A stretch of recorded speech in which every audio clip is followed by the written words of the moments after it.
We have Jefferson's statue at the university supported by 4 angels. One of the angels carries a tablet advocating religious freedom with the names God, Brahma, the Hindu god, and of Allah, the god of Islam, which is incredible that in the 18th century Jefferson is including Christianity, Hinduism and Islam as part of the world religions around.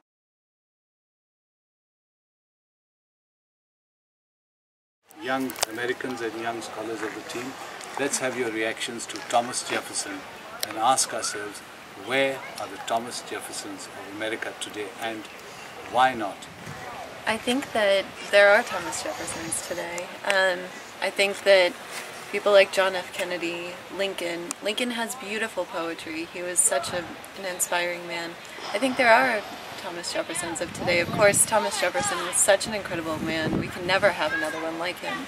But even Obama, I mean, he is a very intelligent, very worldly man who brings a lot from other cultures, makes them American, contributes to the learning of our nation, of other nations, sports science and service and all of these wonderful things.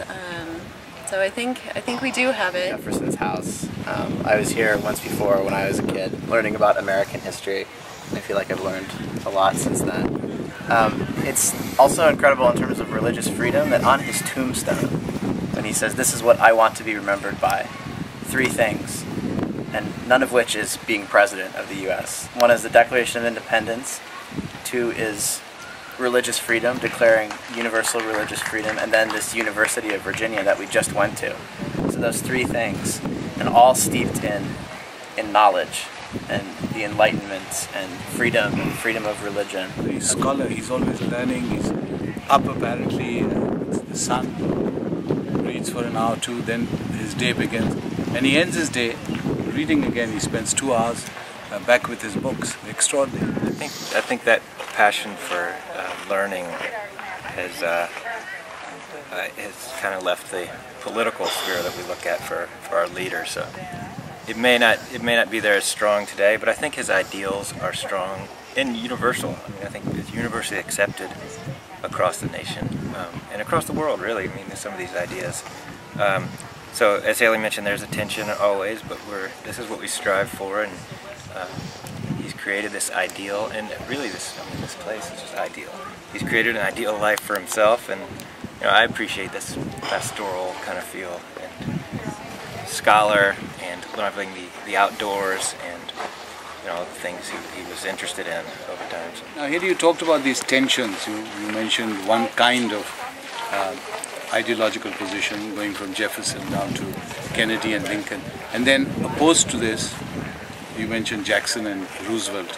Can you flesh it out? We talk a lot about the universalism of Jefferson, the inclusiveness, the pluralism of Jefferson, but that's one part of America, but there's another part, which is the Mayflower, the English Protestant WASP culture, and those 2 are always in conflict because you can't have the English Protestant WASP is America and then accept everyone else at the same time. Those 2 are always clashing. So there's always been a tension about how do we define ourselves as Americans and what does America mean? And Thomas Jefferson definitely represents that pluralist strain. Jefferson is especially important to me for the simple fact that he came up with the words that were in the Declaration of Independence. While he may have been influenced by Benjamin Franklin, this is the man that put the pen to the paper. He is the man that said, "We hold these truths to be self-evident, that all men are created equal." This is a passage that will be around forever, and it's people from all over the world, whether they're American or they're African or they're Asian, everyone can relate to this, and this will never go away. It's printed on the stamp of America. This is what America was founded on, and it has an everlasting power to influence the whole entire world, and that's why the idea of America is so important. And this is the man who came up with the philosophy for it.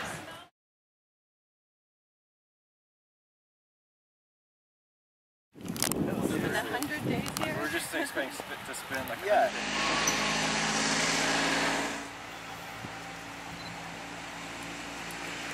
grave of Thomas Jefferson. He's buried on the estate of Monticello. And what's remarkable are the 3 points that he emphasizes on this mausoleum and this obelisk over the grave. Frankie, what are the 3 points? And he wanted this on his tombstone. He said that he's the author of the American Declaration of Independence. He authored the Virginia Statute on Religious Freedom, total religious freedom, and the founder of the University of Virginia. So all steeped in a kind of knowledge, a kind of philosophy, creating a new country, and interestingly enough, nothing about President of the United States, third President of the United States. Or Vice President. Or Vice President. Or any of the other positions that he had, his eminent positions. So his contribution really, he feels, is where he brings learning and knowledge to the world. Not so much in the exercise of power. And that is really what makes this man so extraordinary and sets him apart from really even the founding fathers.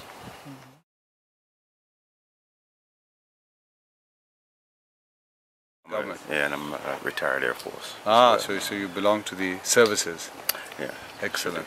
So we are at American University, and as I said, we are traveling around America looking at American identity, American culture.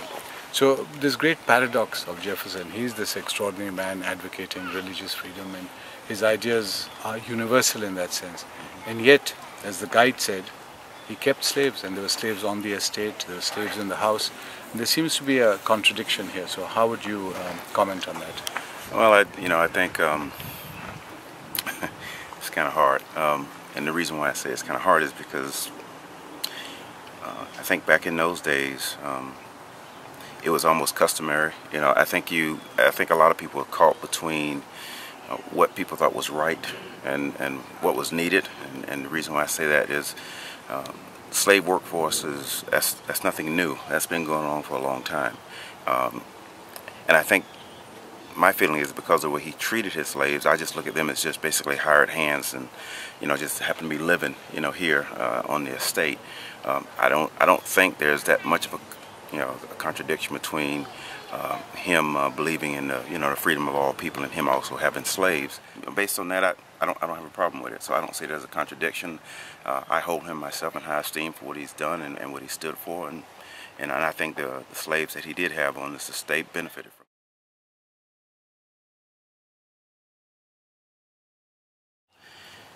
This is a country that we're still trying to find ourselves because with every passing year we're getting different influxes of people coming in from different regions of the world, different cultures, and every one of those bring in something different.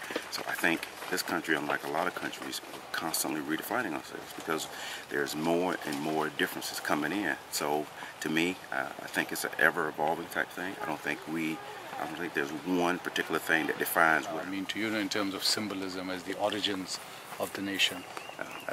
There were people here before they landed. Okay, so that's not the origins of this country. That's where the history started recording it, but the history was being recorded way before then. By the Native Americans. By the Native Americans.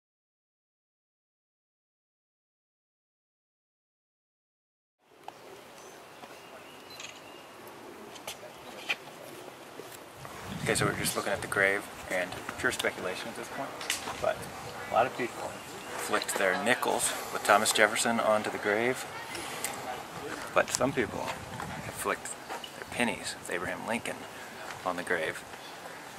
It's kind of a vote, so, those pro-Jefferson, and then those saying, we're here to honor you, but you need to abolish the slaves. To vote for Lincoln there. Pretty interesting. What do you think, Frankie? I think it's a little slight for the whole slave thing. I agree. Yeah. I don't know. Did you see any? Was it swinging one way or another? The Jefferson versus Lincoln debate on the tombstone. It was pretty even. Jefferson was probably ahead a little bit, but there's a lot of Lincoln votes there. So. It's interesting though, because Lincoln himself wrote about Jefferson that he had a philosophy, but even he realized that America could not be fulfilled at that point. That it was a process. So maybe some of the people flicking pennies should think about that. Well, Don't you agree? I think they're here to pay homage, but still they're adding their 2 cents. Like, hey. No, they're adding their 1 cent.